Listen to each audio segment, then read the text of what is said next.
আজকে দিনটা আসলে স্মৃতির পাতায় সারা জীবনের জন্য স্মরণীয় হয়ে থাকবে। সারাটা দিন আজকে এমন লেভেলের এক্সপ্লোর করেছি আর এমন এমন সব রাস্তায় গিয়েছি, অ্যাডভেঞ্চারের চরম লেভেলে পৌঁছাইছি। সারা শরীরে ধুলা বালু দিয়া মানে বিদিকিচ্ছা অবস্থা। এখন আবার আমরা রাজস্থলীর পথে রওনা হয়েছি। এখনো 20-25 কিলোমিটার আছে। এই জায়গাটাতে একটা ভিউ পয়েন্ট আছে, যেই জায়গাটাতে আমরা এসেছি। নিচে ওই যে বাইকগুলো রাখছে এখানে আপাতত।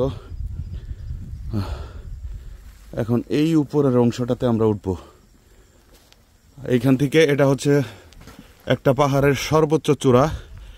এই চূড়ার থেকেই আশপাশে ভিউটা অনেক সুন্দর দেখা যাবে আশা করি, কিন্তু হাঁপায়ে যাচ্ছি, সিঁড়ি উঠতে হবে।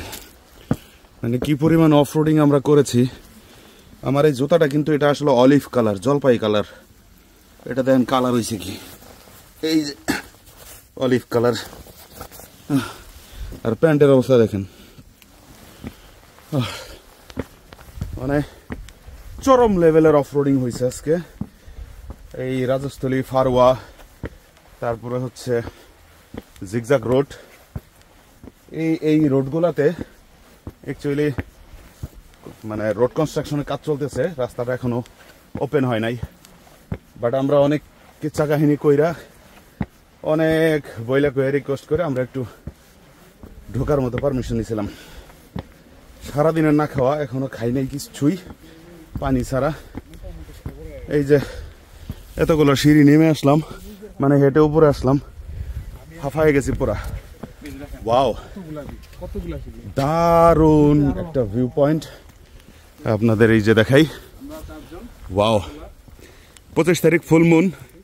এই ফুলমুনে যদি আমরা এই জায়গাটাতে একটা ক্যাম্পেইন করতে পারতাম, দারুণ হইতো।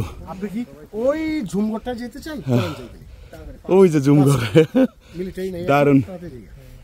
ওই যে দেখেন দূরের রাস্তাগুলা দেখেন, এই যে নিচে যে রাস্তাগুলো দেখছেন, এই রাস্তাগুলো দিয়ে আমরা রাইড করে এসেছি। মানে কত দূরে গিয়েছিলাম একটু জুম করে দেখানোর চেষ্টা করি।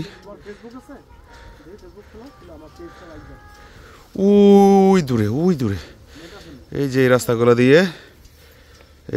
দিয়ে ধীরে ধীরে ধীরে ধীরে আমরা আসলে এসছি। এটা এই ভিউ পয়েন্টের নাম কি? 8 মাইল মিতিঙ্গাছড়ি। দারুণ। লাইফ হতো ऐसी, जिंदगी ना मिला दोबारा। दारुण दारुण, थैंक यू।